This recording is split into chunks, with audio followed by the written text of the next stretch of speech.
Hi everyone, welcome to my channel Fury Yarn. In this video I'm going to show you how to crochet a bow. I use 3mm crochet hook. Grab a young tail of yarn. In the middle of the tail, pull the yarn around your fingers, insert your hook, yarn over and pull through.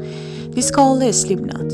In the middle of the tail you should make a slip knot like this. Grab two tails like this, pull the bottom tail like this around your hook and yarn over and pull through.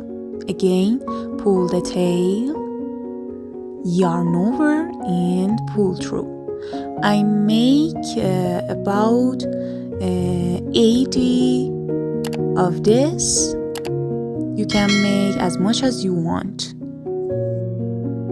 Just grab two pieces of yarn and yarn over and pull through and just tie it, cut it and tie it.